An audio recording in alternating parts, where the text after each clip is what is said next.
Olá galera, tudo bem? Hoje nós vamos falar sobre Revolução Industrial. É um assunto que eu acho que tem bastante relevância porque a Revolução Industrial interfere diretamente na nossa sociedade hoje, em quem nós somos, como pensamos, agimos. Tem muita relação e hoje a gente vai estudar um pouquinho sobre isso. 3 questões sobre a Revolução Industrial. Vamos lá? As 3 questões que nós vamos ver hoje dizem respeito, primeiramente, ao contexto da Revolução, o que foi, o que aconteceu e por que surgiu lá na Inglaterra.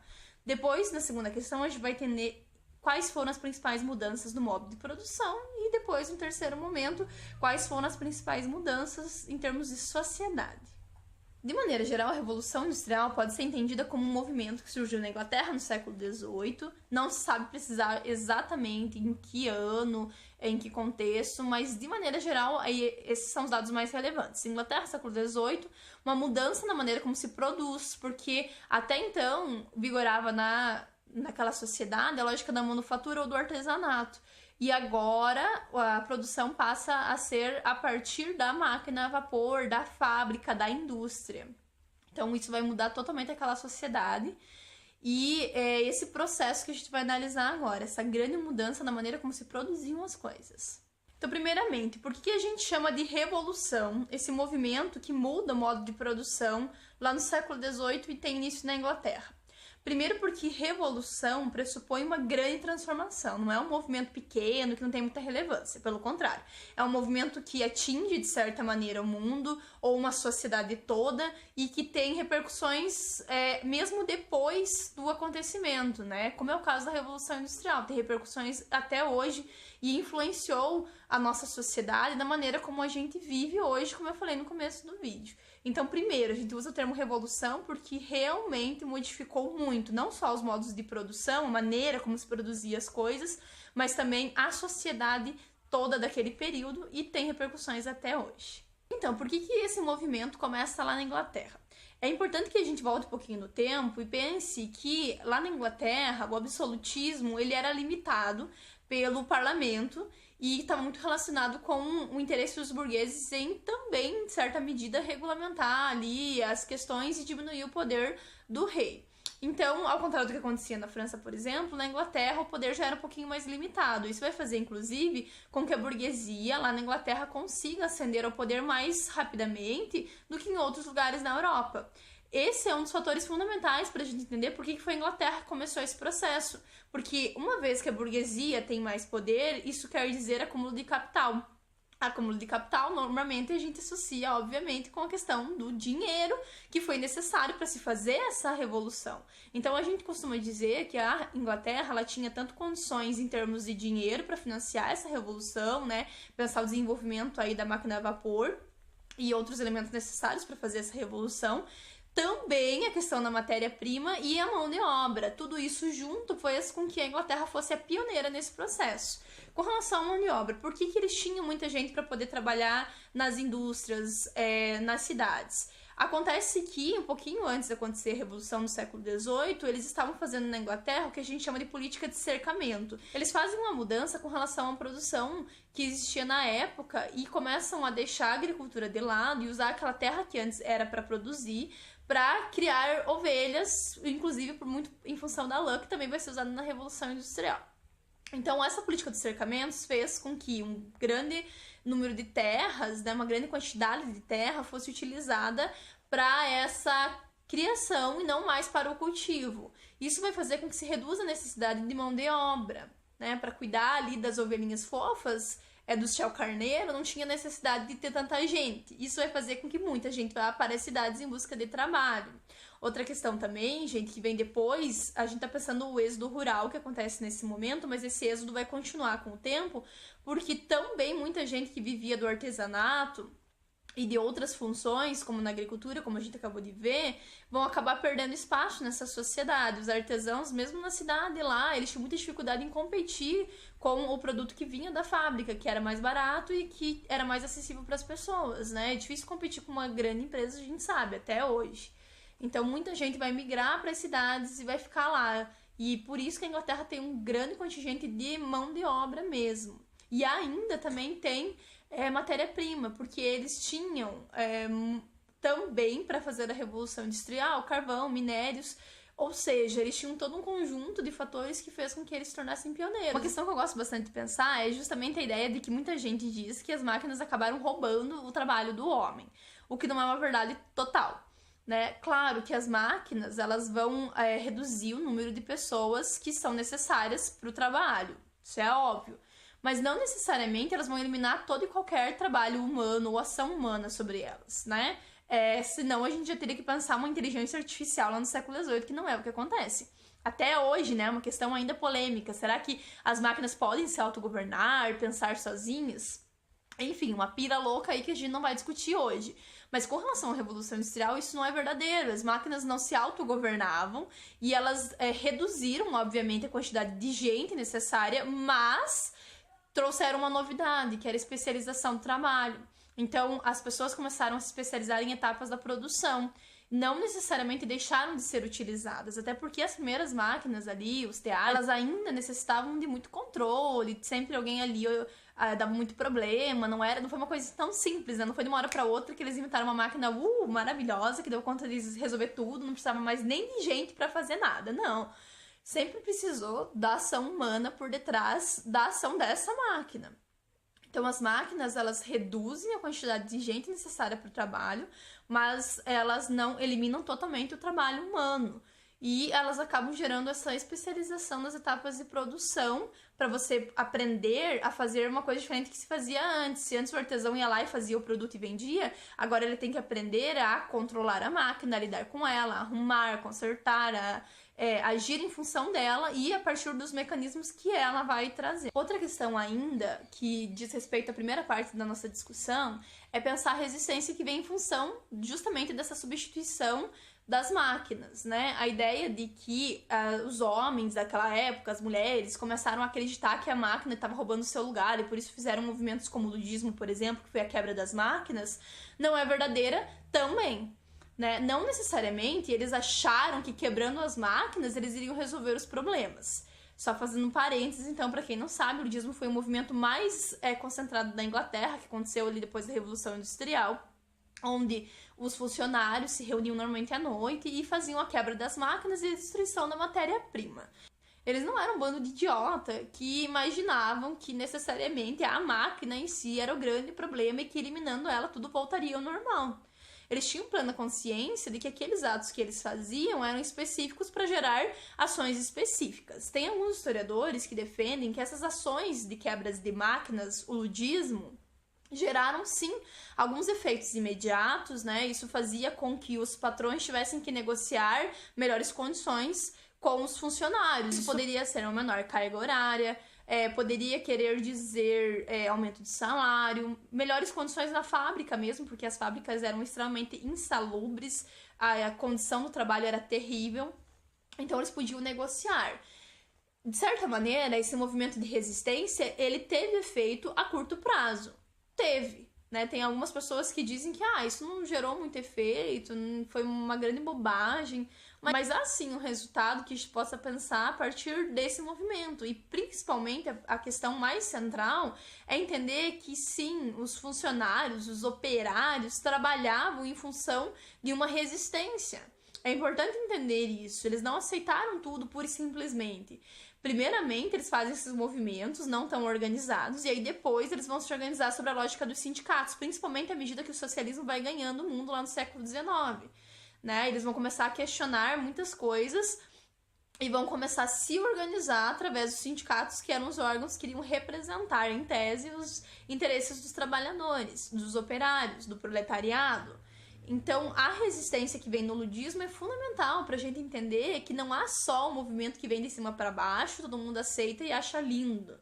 Sim, há resistência por parte desses operários, de maneira mais ou menos eficaz, mas eles agem. A longo prazo, com certeza essas condições que eram acordadas entre o patrão e os empregados poderiam ser revogadas, né? A gente sabe que, infelizmente, o patrão acaba sempre tendo um poder que pesa mais.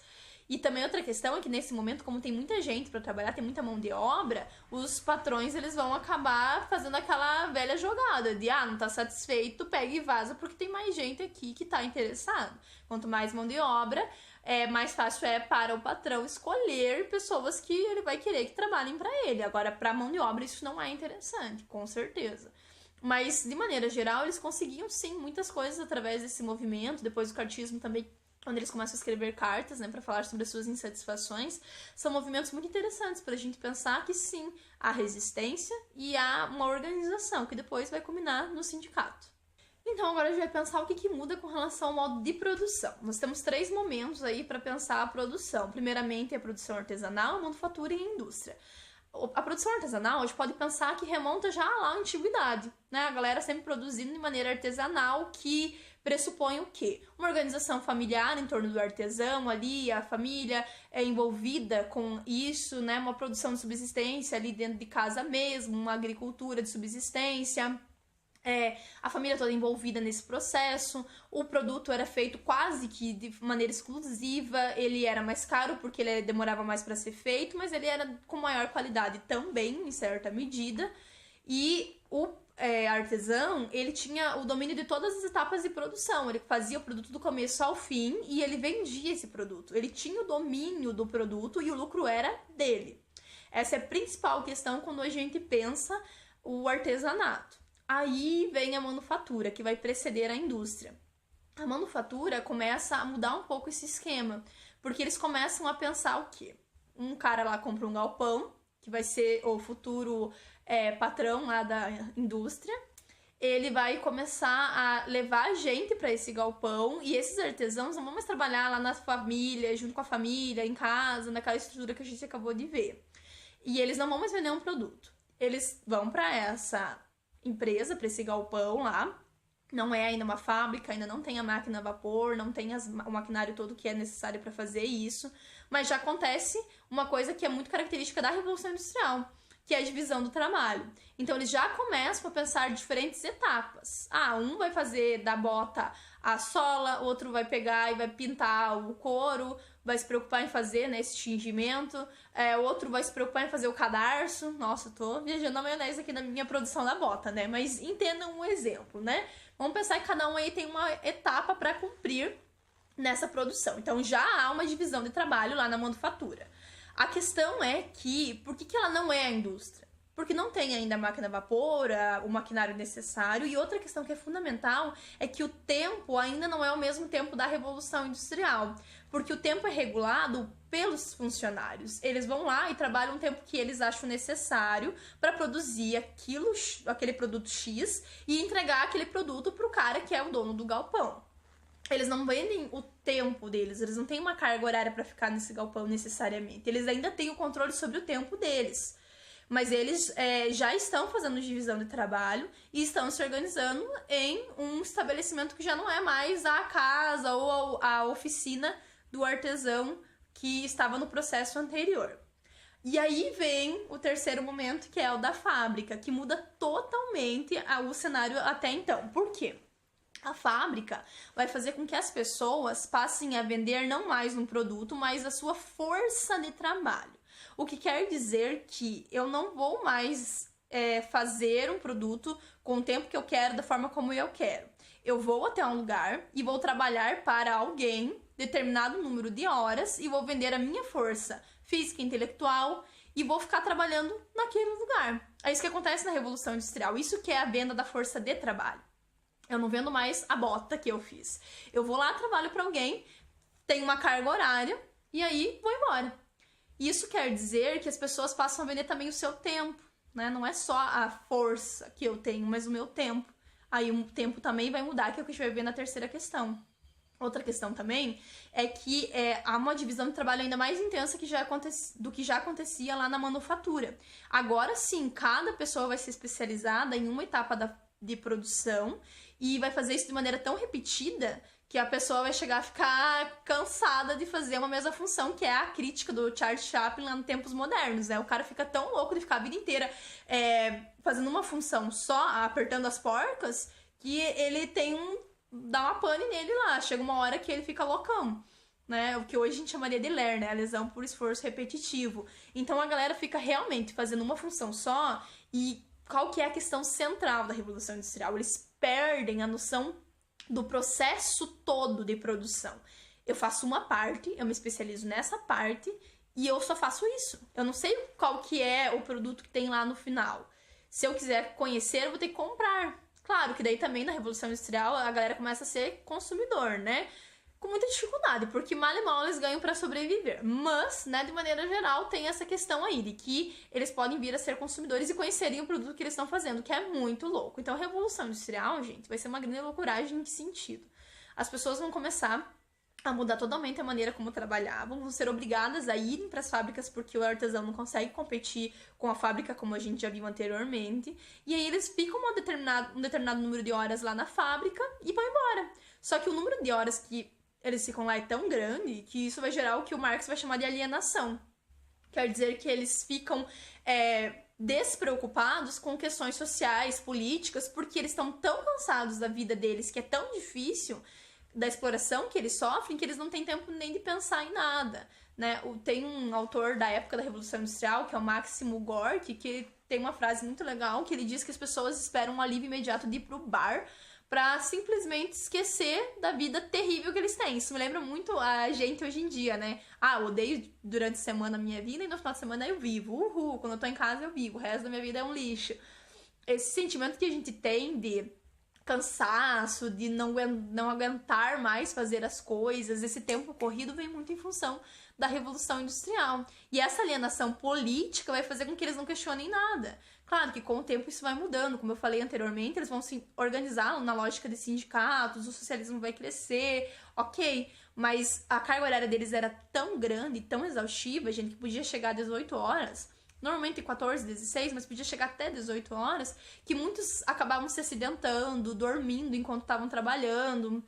Era terrível, né? As condições de trabalho eram péssimas, as fábricas eram escuras, insalubres, úmidas, tudo o que hoje em dia a gente não aceitaria numa questão trabalhista, né? Nós hoje temos aí, ainda bem, e por enquanto, leis que tentam garantir um trabalho minimamente digno, ainda que a gente saiba que exista trabalho escravo, infelizmente. Mas na Revolução Industrial o negócio era louco, gente. Então, as pessoas passaram a vender a sua força de trabalho, houve essa divisão de trabalho e essas são as principais características, porque agora o produto já não é mais exclusivo, ele passa a ser feito em série, em grandes quantidades. Aí depois vai vir o Henry Ford e vai ter a ideia genial, abre parênteses, para o capitalismo, obviamente, de criar e utilizar, né, de maneira mais intensa a lógica da esteira. Gente, é tão terrível o negócio que ele pensa o seguinte, que o funcionário não tem que ir até o produto para fazer aquela função mínima de apertar tal parafuso, fazer tal coisa.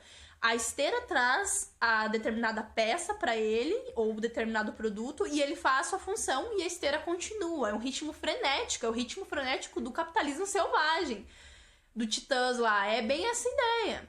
Não para nem um segundo, nem para pensar. E os caras realmente tinham uma vida terrível. Imagine vocês 18 horas trabalhando, que hora que você vive? Não vive. Você mal e mal tem tempo para descansar e comer. E o salário também era realmente mínimo. Estão ligados na expressão salário mínimo? É bem isso, é mínimo. Tipo, mal e mal que dá para sobreviver. Era, assim, terrível mesmo. As condições de exploração eram terríveis. E é isso que a gente pode pensar, assim, brevemente sobre as primeiras questões aí que dizem respeito a mudanças no modo de produção. E agora, para finalizar, o que muda na sociedade? Então, a gente acabou de entender que as pessoas vão ficar cada vez com menos tempo para fazer qualquer outra coisa. Então, isso vai gerar uma alienação em termos de política, que depois vai mudando, mas também vai gerar outros problemas. Na época da Revolução Industrial, o Engels vai ficar horrorizado com as condições do que ele chama de moralidade dentro das fábricas, e ele vai escrever que as mulheres passam, inclusive, a ser abusadas pelos donos das fábricas, porque elas são entendidas como parte da propriedade desses patrões. Porque imaginem vocês, até então, até alguns anos antes ali, alguns séculos, a mulher estava confinada ao espaço praticamente privado. e aí de repente ela sai. Quando ela vai pra fábrica, aquelas que precisavam, as mulheres pobres, na história da humanidade toda, gente, as mulheres pobres sempre trabalharam. Só que agora elas vão para as fábricas. E quando elas vão para as fábricas, meio que isso dá o status de mulher promíscua, imoral, na visão daquela galera, claro. Então eles começam a entender que eles têm direito sobre o corpo dessa mulher, o que é terrível. E aí eles vão realmente abusar delas. É isso que ele vai falar, ó. Desse modo, o industrial é também o dono do corpo e dos encantos de suas operárias. Então, eles começam a abusar dessas mulheres. Outra questão é que o contato entre homens e mulheres também nesse ambiente vai fazer com que essa ideia de casamento mude um pouco. Nem todas as mulheres passam a se casar para ter filhos. Muitas começam a engravidar sem se casar, ou mesmo o ideal de virgindade começa a ser deixado de lado. Então a moralidade realmente daquela sociedade passa a mudar, a visão da mulher também, o papel, ainda bem, né? Ela passa a ser vista cada vez mais como atuante naquela sociedade, ela vai conquistando, né, cada vez mais espaço, ainda que até hoje estejamos lutando para realmente ocupar os mesmos espaços. Mas, de maneira geral, as mulheres elas vão começar a ser vistas nessa sociedade com outros olhos. Em alguns aspectos de maneira positiva, em outras de maneira negativa. Mas elas vão começar a trabalhar, sim, e cada vez se tornar mais independentes desse patriarcado, desse domínio sobre elas. A outra questão é que também as crianças segundo o Engels, né, elas vão começar a ser também criadas nesse mesmo ambiente. Vocês sabem que as crianças também trabalhavam no período da Revolução Industrial, né, nas indústrias, inclusive porque elas tinham mãos pequenas, né, então os caras utilizavam para elas limparem as máquinas, né, o que é terrível. A palavra do vídeo é terrível, né? Péssimo, mas que acontecia. E daí as próprias mulheres que vão engravidando, ou a família toda trabalhando na fábrica, vão levando as crianças pra lá, e a própria noção de infância da criança mesmo vai mudando, né? Elas vão se tornando cada vez mais cedo independentes, adultas, porque tem que se virar, né? Então a própria lógica de família vai mudar nesse contexto. Outra questão que vai mudar é a questão do tempo. Se aquela sociedade anterior era regida pelo tempo da natureza, do pôr do sol, do campo, agora, o que vai ditar o horário é o relógio. Por isso que a sociedade da Revolução Industrial é muito parecida com a nossa. Justamente porque a gente tá num ritmo frenético, né? Sempre com a sensação de que a gente tem que estar sempre fazendo alguma coisa, porque senão a gente tá como um inútil, não tá utilizando tão bem quanto pode o nosso tempo. Essa nossa mentalidade de tudo pra ontem, de querer fazer tudo muito rápido, de ter que fazer, aliás, né? A própria lógica do fast food vem muito em função disso. A gente não tem tempo pra nada mais. Porque a nossa carga horária é muito grande, as coisas que a gente tem que fazer, né, são muitas. E isso vem em função da Revolução Industrial. O tempo muda. Agora, quem dita o tempo pra gente é o relógio. São as horas que nos destinam pra isso ou pra aquilo. Você tem que chegar a tal horário, fazer tal coisa e cumprir tal carga horária. É assim que a gente é regido hoje, né? Pela falta de tempo, infelizmente. E ainda, há também a questão do consumismo e do individualismo. As pessoas vão se tornando cada vez mais individualistas e essa lógica do consumismo vai crescer. A ideia de que você tem que ter, não porque é necessário, mas porque você quer ter aquele determinado produto. Então, por conta de tudo isso, é que a nossa sociedade, ela é tão relacionada com esse momento do pós-revolução industrial, porque ainda estamos vivendo características muito comuns que tínhamos naquela época, né? Essa questão do tempo frenético, da alienação, da necessidade de alívios, como no caso ali da frase do Máximo Gorki, do bar, né? Hoje podia pensar o futebol, redes sociais, a internet de maneira geral, programas de TV, enfim, a gente também ainda busca refúgio em certas coisas para nos aliviar das tensões e das dificuldades desse mundo tão difícil, onde tudo tá sempre na correria e onde as pessoas estão cada vez mais preocupadas. E a questão do capitalismo crescendo cada vez mais, né? O capitalismo pensando sempre a cifra e não o indivíduo. E tudo isso vai chegando e alcançando o mundo. Por isso que é importante entender a Revolução Industrial para entender, inclusive, quem a gente é hoje, né? Toda a história é fundamental para a gente compreender a nossa sociedade, quem somos e qual é o nosso papel dentro dessa sociedade. As mulheres vão começar a cada vez mais procurar espaço dentro desses ambientes que antes eram masculinos, vão começar a procurar cada vez mais direitos, né? E aí a primeira onda feminista vem lá no século XIX lutando justamente pelo quê? Sufrágio universal, direito a voto, que era uma coisa exclusiva dos homens. Então, com certeza, houveram avanços, mas, claro, muitos retrocessos, né? Principalmente em termos trabalhistas nesse momento aí, a galera é super explorada. Aí depois isso vai mudando, ainda bem.